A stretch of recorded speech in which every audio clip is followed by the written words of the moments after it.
Welcome to BoMCon.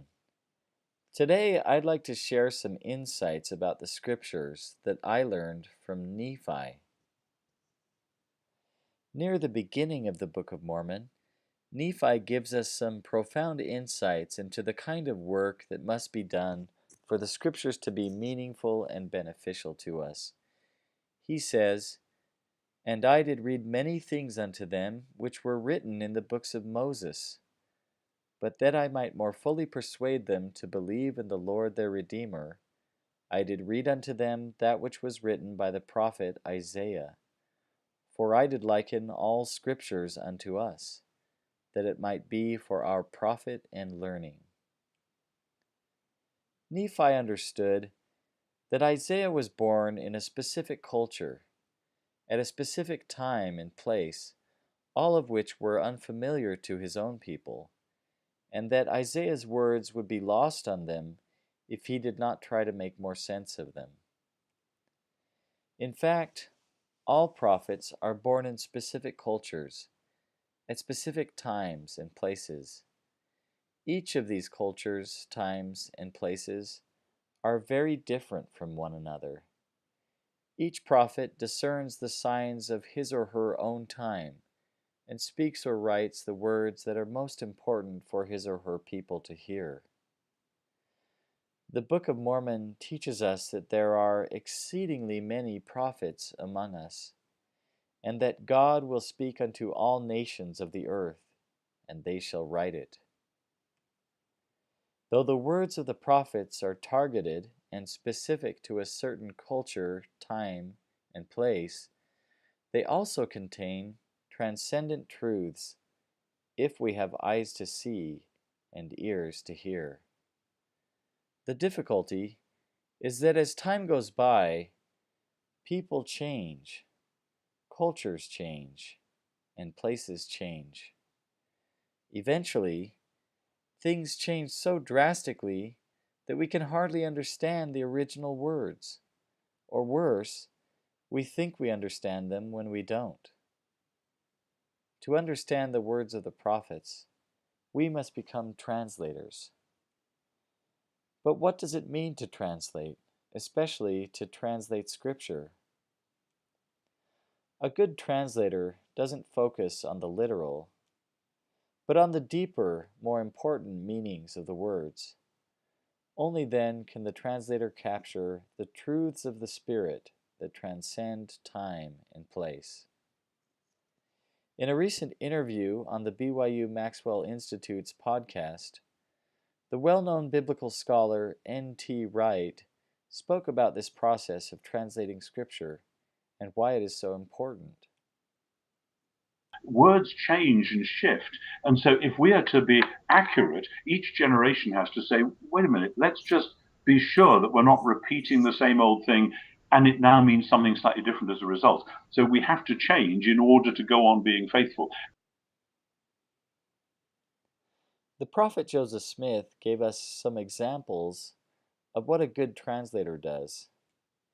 Mormon biblical scholar Julie Smith's recent article in the latest issue of the BYU Maxwell Institute's Studies in the Bible and Antiquity identifies 5 ways that Joseph Smith translates the book of Mark. She claims that these 5 ways can help us today in the church as we interpret the Book of Mormon and other scriptures. First, he amplifies Mark's unique tendencies so that they are more apparent to unfamiliar audiences. Second, he foregrounds women so as to update an ancient patriarchal culture for a more egalitarian one that is more familiar to his audience. Third, he carefully interprets the text to help it make more sense. Fourth, he modernizes the text to make it easier to understand. And fifth, he makes changes that he feels are more in keeping with the spirit of the era. Brigham Young also said some helpful things about this process.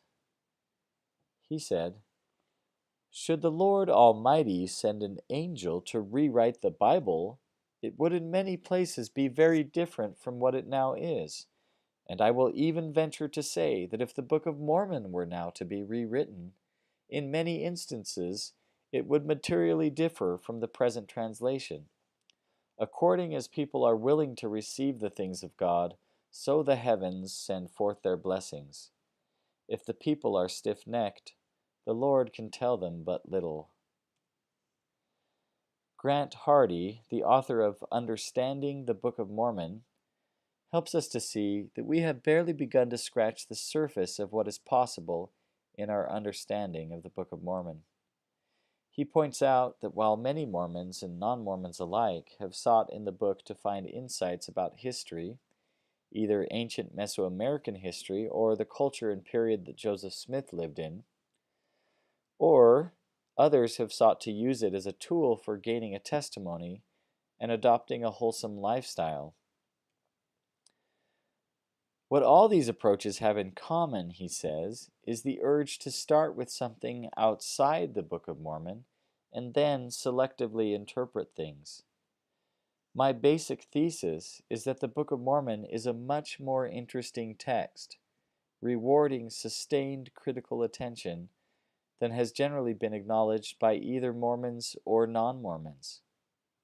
He urges his readers to start with the text itself and try to find how it can be understood in a way that brings its characters and their motivations alive to us in our time. The Apostle Paul reminds us that the letter killeth, but the Spirit giveth life. How we read Scripture can determine whether the words are dead to us or whether they bring life, and that more abundantly. If we are not careful, the Scriptures can become idols to us by focusing on the aspects of them that are human constructs and not finding the transcendent truths that they can lead us to when properly interpreted. I hope this short presentation has provided some insights into how we can understand the Scriptures in new ways that come alive to us today. Only then can we respond prophetically to the insights that God would have us learn and share in our culture, and in our place, and in our time. Thank you.